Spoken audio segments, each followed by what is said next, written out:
Welcome to 10 Minutes. Today we will be interviewing one of the world's most notable economists, Amartya Sen. An academic and philosopher, his policies go beyond the classroom and have shaped welfare policy around the world, bringing bare necessities to millions of impoverished people.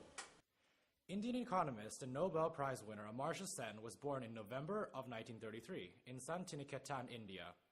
When he was 9, Sen witnessed the Bengal famine of 1943, which claimed the lives of 3 million people. To aid the starving refugees, Sen personally handed out rice and cigarette tins outside his grandfather's house. He was greatly touched by this childhood encounter with suffering and, as a young adult, turned to economics, mathematics, and philosophy to learn more about famine control and social inequality. Sen's early work focused on a small aspect of welfare economics known as social choice theory, and he quickly joined a movement that challenged previously held notions within the field. Your work specializes in a field called welfare economics. For the benefit of our viewers, what exactly does this field study? Well, it is a field within economics. As such, it deals with how markets make decisions in moving goods and services from the people who produce them to the people who need them. Welfare economics attempts to use this understanding to determine the best way to distribute needed resources to the most impoverished people in an economy. To do so, 3 main questions must be tackled. How does the majority rank its preferences for resources? What defines poverty and who is in that category? And how do we align incentives to allow these people to get these resources? There's a story that the 1943 Bengali famine provided you with a personal incentive. If this is true, how did it motivate you in joining this field? It's true that the famine did concentrate my studies in economics. Before that, I considered going into physics or mathematics.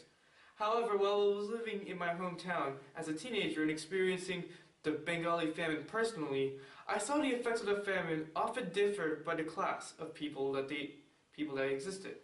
I wondered what prevented such a specific group of people from getting the food they needed, despite the fact that India is an extremely capable country.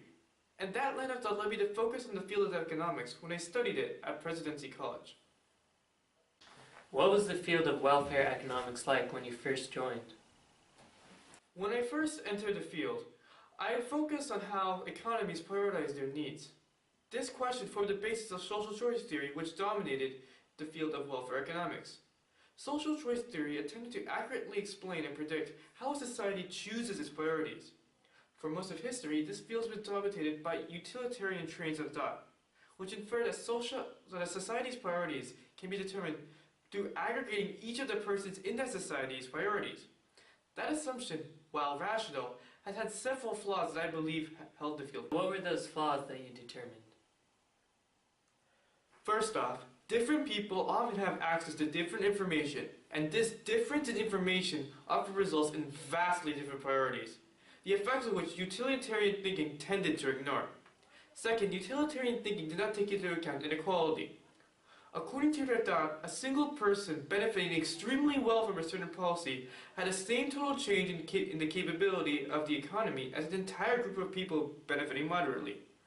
Obviously, the practical effects of the two results are not the same in terms of economic health of a group of people, something that utilitarian social theory failed to take into account. Seeing that you didn't agree with the utilitarian notions of welfare economics, to what schools of thought were you drawn to? Well, one of the first schools of thought that I was first interested in was Kenneth Arrow's so-called impossibility theorem.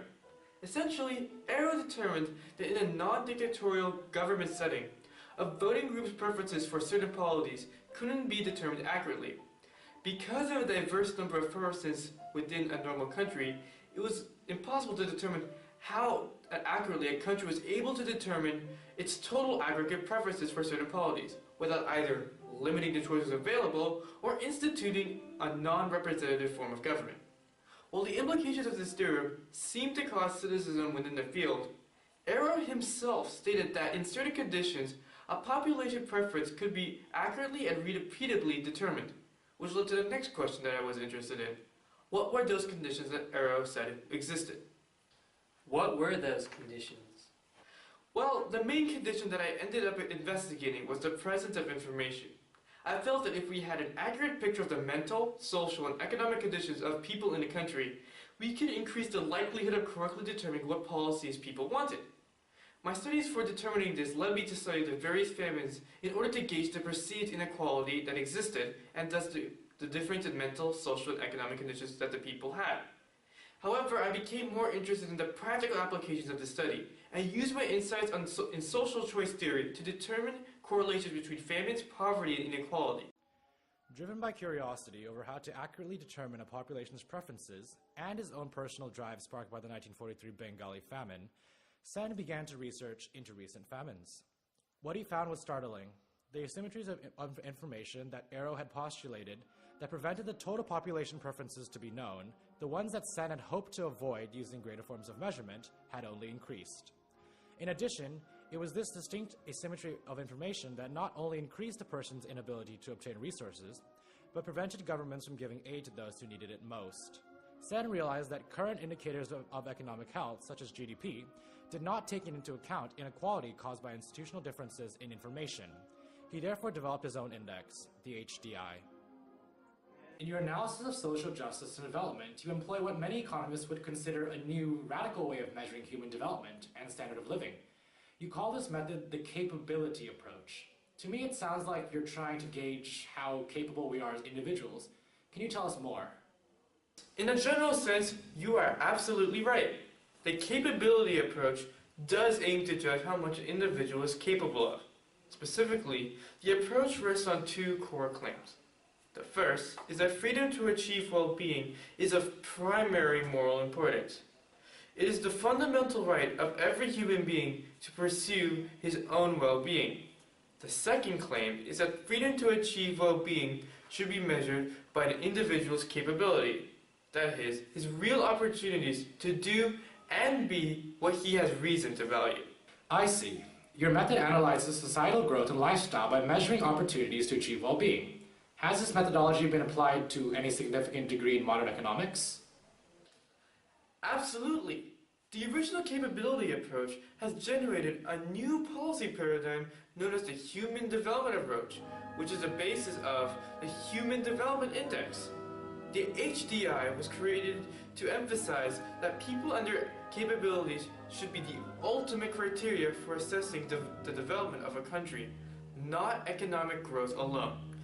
Unlike conventional population indexes such as GDP, HDI reflects the average health, knowledge, and standard of living of the population. Thus, it provides a close estimate of the potential population development.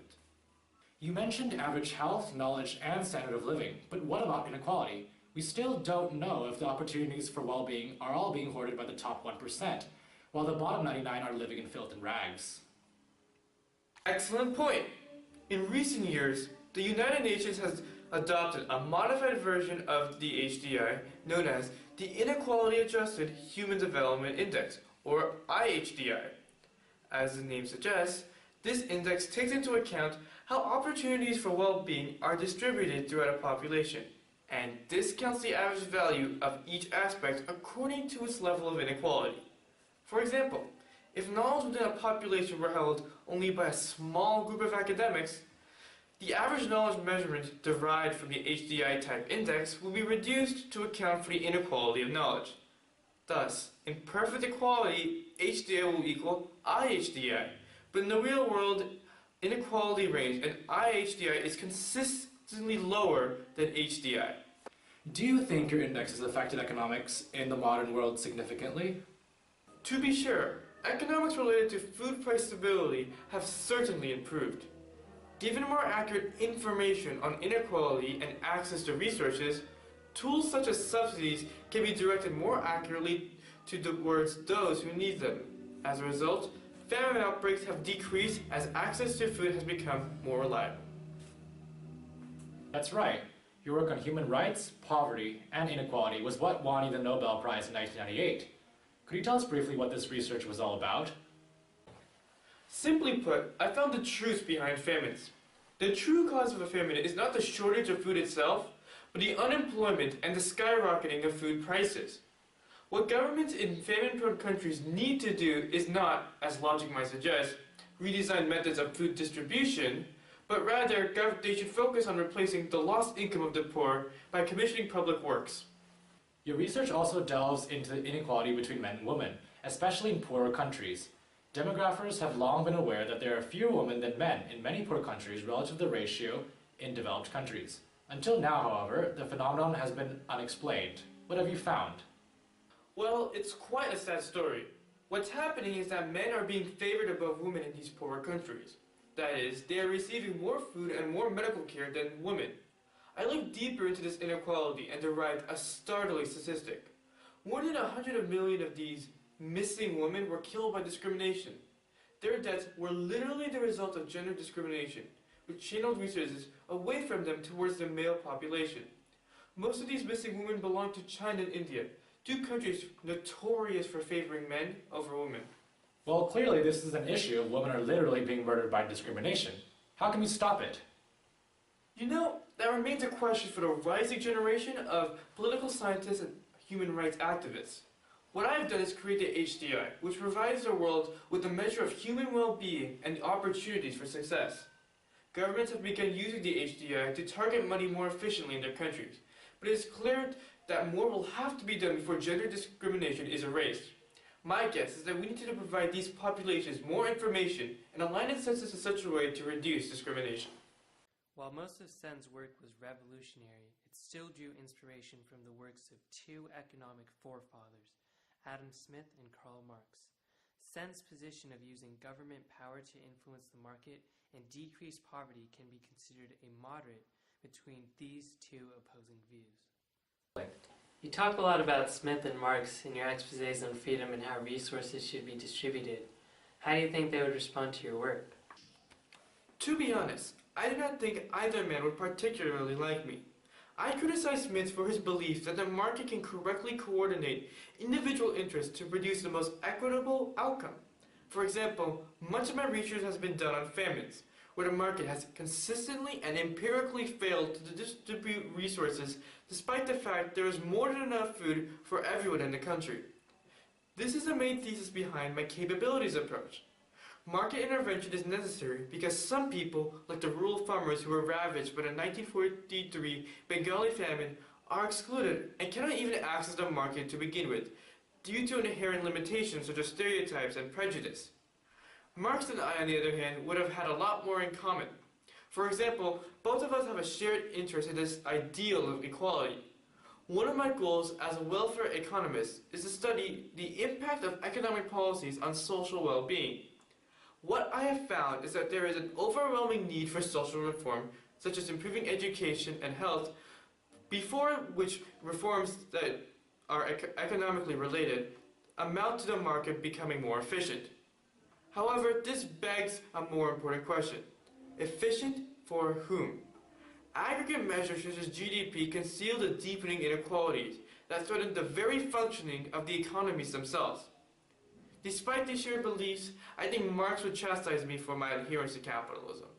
I think successful reforms and regulations are needed, but a complete transformation on the scale that Marx advocates is not only impossible, but a bad policy, given how when Marxist theories are applied, they result in dictatorial dreams that harm the people they try to help and prevent the resources the people need from being distributed equitably. Despite their differences, Smith, Marx, and Sen all share something in common.